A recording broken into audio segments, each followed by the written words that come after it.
महादेव की जय जयकार और चीन के खिलाफ ललकार। कैलाश व्यू पॉइंट से मोदी ने बदल दिया भूगोल। 75 साल में पहली बार ऐसा हुआ।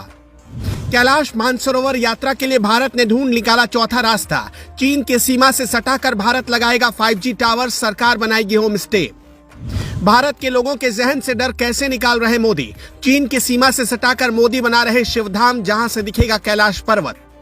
चीन की सीमा से सिर्फ 20 किलोमीटर की दूरी पर 30 परिवारों का एक गांव, जिसकी किस्मत और सूरत रातों रात मोदी ने बदल दी है। जहां जाने से अब तक अधिकारी और प्रधानमंत्री भी कतराते थे, उस गांव में आज डर नहीं बल्कि दिवाली का माहौल है। लोग खुश हैं। उससे आखिरी गांव नहीं बल्कि देश का पहला गांव के नाम से पुकारा जा रहा है।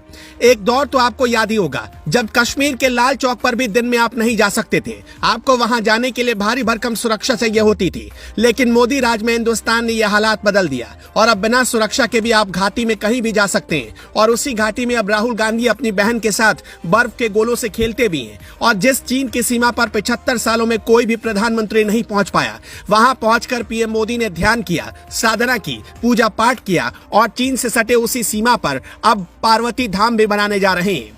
प्रधानमंत्री ने देश की स्ट्रैटेजी बदल दी है। इंडिया अब डिफेंसिव नहीं ऑफेंसिव हो चुका है।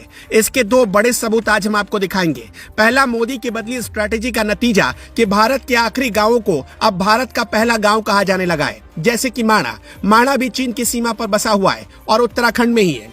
इसी तरह पिथौरागढ़ के जोलिंगकोंग के गुची गांव को भी भारत का आखिरी गांव नहीं बल्कि पहला गांव कहा जाएगा। और 30 परिवार जो यहाँ रहते हैं, इस गांव से चीन की सीमा नजर आती है। यहीं से कैलाश पर्वत भी नजर आता है। पीएम मोदी जब उत्तराखंड के दौरे पर पहुंचे तो सबसे पहले पिथौरागढ़ में कैलाश व्यू पॉइंट से आदि कैलाश के दर्शन किए। फिर भारत चीन सीमा से सटे गुजी गांव गए। बाद में अल्मोड़ा में जागेश्वर धाम पर माथा टेका। पीएम मोदी ने पिथौरागढ़ जिले के जोलिंगकोंग में पार्वती कुंड के पास ध्यान लगाया। वहां से आदि कैलाश के दर्शन भी किए। अभी तक कैलाश दर्शन के लिए भारतीयों को वीजा लेकर तिब्बत जाना पड़ता था, लेकिन अब कैलाश पर्वत के दर्शन के लिए पिथौरागढ़ में व्यू पॉइंट मिल चुका है। हमारी बात आपके लिए कोई मायने भले ही ना रखती हो, लेकिन जोलिंगकोंग गांव के लोगों के लिए बहुत बड़ी बात थी। इसे ऐसे समझिए, आजादी के बाद से अब तक उस गांव के लोगों ने किसी भी प्रधानमंत्री को साक्षात नहीं देखा था। मतलब कोई भी प्रधानमंत्री उस गांव में नहीं पहुंचा था। देश में 18 प्रधानमंत्री हुए, लेकिन अब तक चीन की सीमा से सटे कैलाश व्यू पॉइंट के सामने पहुंचकर पूजा पाठ, साधना और मां पार्वती की सेवा करने की हिम्मत किसी प्रधानमंत्री ने नहीं दिखाई थी, जिसे नरेंद्र मोदी ने कर दिखाया। यहाँ के गुजी गांव में सिर्फ 25 से 30 परिवार रहते हैं, लेकिन उन्हें डायरेक्ट दिल्ली से जोड़ने के लिए मोदी ने खजाना भी खोल दिया और 4200 करोड़ रुपए की सौगात दे दी। गुजी गांव में रंग जनजाति के लोग रहते हैं। यहाँ से चीन का बॉर्डर सिर्फ 20 किलोमीटर है। 30 परिवार वाले इस गांव में पीएम मोदी ने शिवधाम बनाने का निर्णय लिया है। अगले 2 साल में गुंजी गांव की सूरत बदल जाएगी। यहाँ तीर्थ यात्रियों के रहने और ठहरने के लिए होटल और यात्री निवास बनाए जाएंगे। यहाँ होम स्टे बनाए जाएंगे और 5G नेटवर्क पहुंचाया जाएगा। नरेंद्र मोदी ने रंग जनजाति के कपड़े पहने। भोटिया जनजाति को परंपरागत तौर पर रंग कहा जाता है। नरेंद्र मोदी ने जो सफेद परिधान पहना वो रंग जनजाति के पुरुषों का पहनावा है। पूजा पाठ के लिए सफेद परिधान और पगड़ी पहनना अनिवार्य है। गुंजी गांव के लोगों ने खुद से बनाई सफेद भोटिया ड्रेस पीएम मोदी को गिफ्ट में दी थी।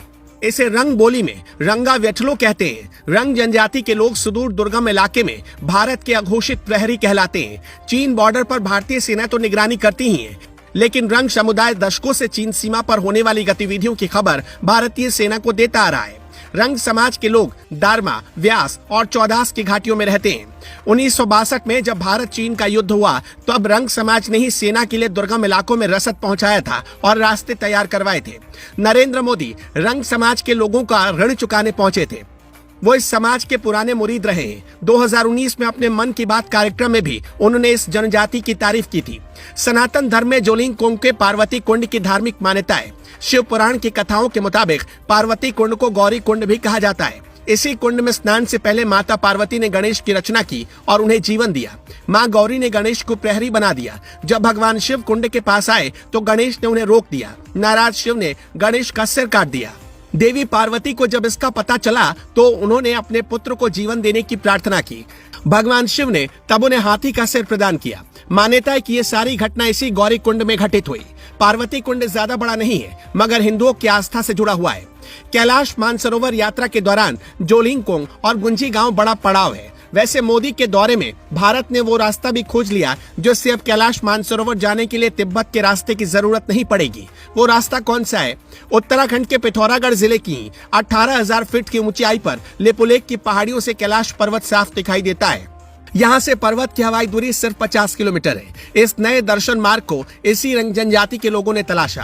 करीब 3 महीने पहले उसकी सूचना जब अफसरों को दी गई तब सारा रोड मैप, लोगों के ठहरने की व्यवस्था, दर्शन पॉइंट तक जाने का रूट सहित सभी चीजों का सर्वे हुआ।